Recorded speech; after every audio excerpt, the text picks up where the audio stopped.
Hey, welcome to another video on pronouncing forms.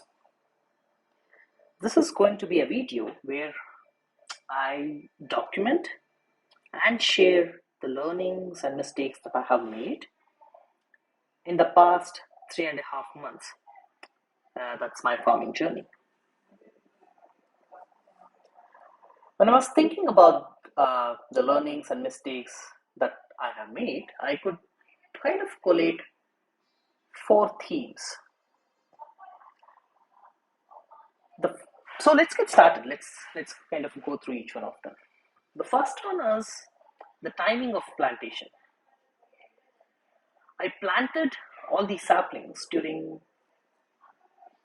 end of August 2023 and first week of September 2023.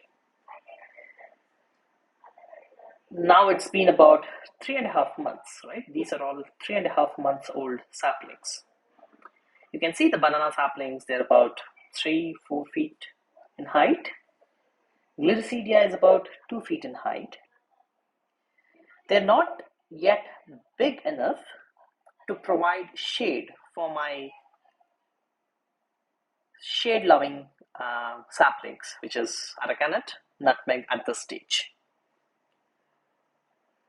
Given we're in mid-December and the coming months, sunlight will be harsh, I'm slightly worried for my arecanut and nutmeg saplings. But if I had planted this during end of May, early June, during the start of monsoon, this is assuming I already had the land, which in my case I didn't really. I had to buy the land.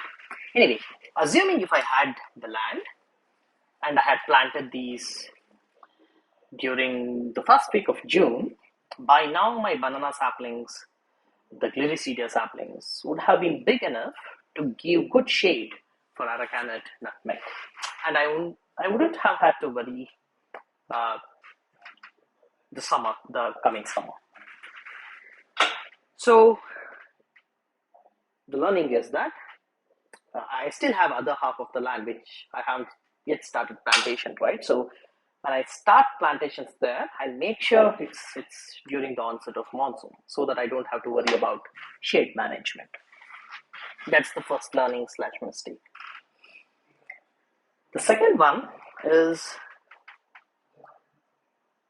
I did a deferred plantation.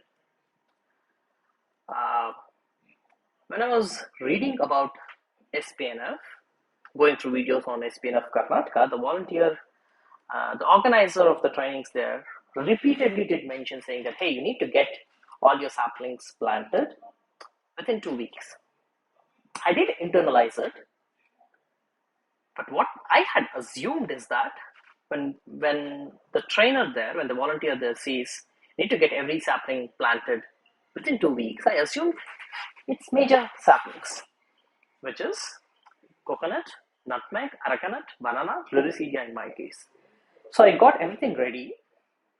I planted them within 1.5 weeks. Great. I felt super happy.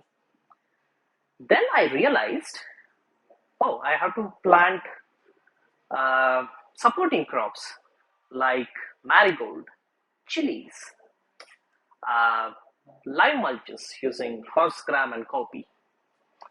So by the time I kind of realized it and planted, it was late September, early October. So 3-4 weeks had passed.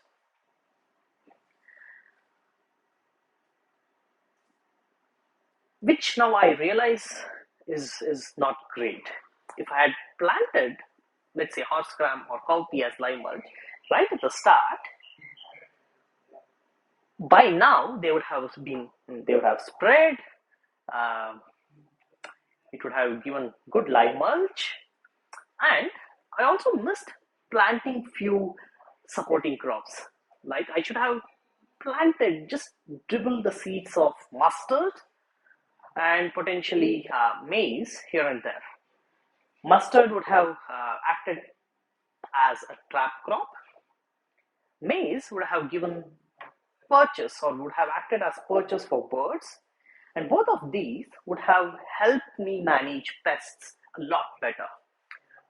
They form a network of integrated pest management techniques. So I missed planting two supporting crops, which is mustard and maize, and also the other supporting crops. I deferred it by 3 weeks, basically. So learning for me, when I get the other half planted, make sure you do plant supporting crops right along with the main saplings. Third learning, scouting is super important. I'm a weekend farmer. I do have my day job. I'm involved in that. So I just get Saturdays and Sundays to visit my farm to basically get myself involved. So I have a farm help that visits my farm every single day. And he's a farmer himself. He comes from an agricultural background. So I had assumed most of the supervision, scouting will be taken care by the farm help. I need not worry too much. So when I used to visit on the weekends, I used to just have a look at the saplings, uh, just quickly triage it, and I'm good. Until I got a rude awakening. When my saplings were about a month and a half old, I got busy with my work and couldn't really visit my farm for about 2 weeks. When I came back, the other half of the farm, which had standing banana crop, was completely destroyed essentially. Uh, there was a huge attack of spiraling whiteflies, uh, and most of the existing banana crop leaves had turned black because of the sooty mold. So I basically lost the entire crop. Uh, I mean, whatever income I get will essentially offset the expenses I have made in managing the existing crops. That's not the worst part. The worst part was spiraling whiteflies not only attacked the existing crop, which was planted by the previous owner, right? It doesn't follow natural farming methodology, but it not only attacked that part, but they had also attacked my newer saplings, which you're seeing right now. So I come back after 2 weeks. Thankfully, I did notice the sooty molds on the existing banana crops, and that's when I kind of scouted the new saplings and found that there's an attack. Uh, I got the Nemastra prepared, Brahmastra prepared. I used it and I was able to get it under control. Still, I have lingering whiteflies here and there. Potentially, they're hatching from the eggs that the old ones had left behind. So, the learning for me was sure, you might have a helper there, but remember that they don't really own the farm. They have no economic incentive to kind of put in that extra hard work to go scout for pests early, scout for problems early, and solve it. Uh, sure, I mean, they do take a salary, they should be doing it, but unless you lucked out, you got a good farm help, my guess is that most of you will have this issue. So make sure you do scout. Now, what I do is I make it a point every time I visit the farm, I make it a point to go around the farm, look at each sapling, each and every single sapling out there. I basically make sure I inspect the leaf, I inspect the stem, etc., to make sure they are healthy. And this did help me. After the first incident, when I was scouting, I found the leaf-eating insects on one or two banana sapling. I immediately prepared Brahmastra and sprayed. So I was able to get it under control without much damage. Imagine if I had not learned that lesson, by now my banana saplings would have gone, would have been destroyed. So scouting is super, super important. At least initially, don't rely on anyone. Sure, I mean, if you have lucked out, if you have got a good farm supervisors, farm helper, great. But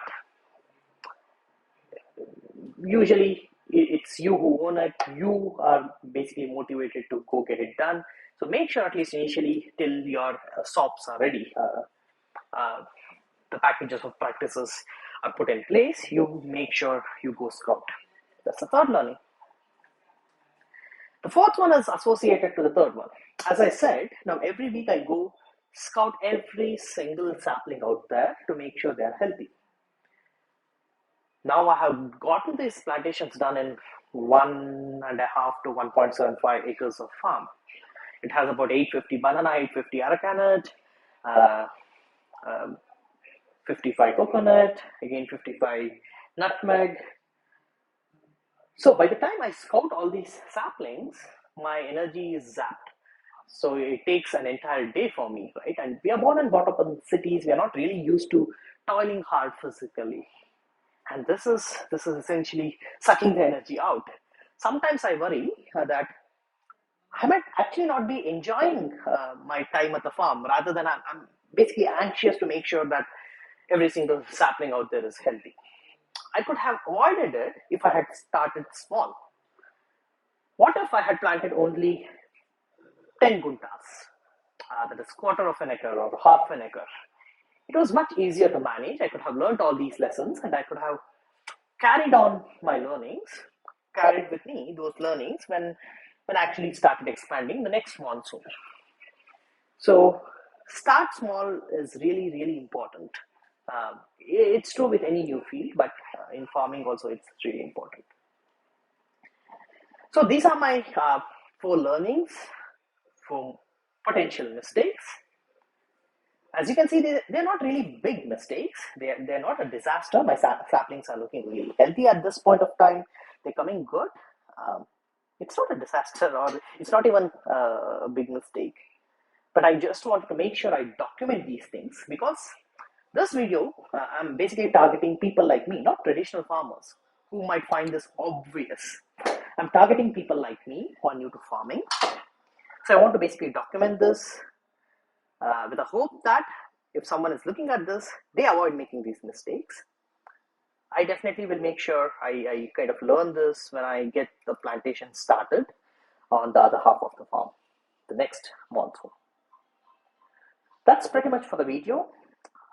Thanks for tuning in and bye.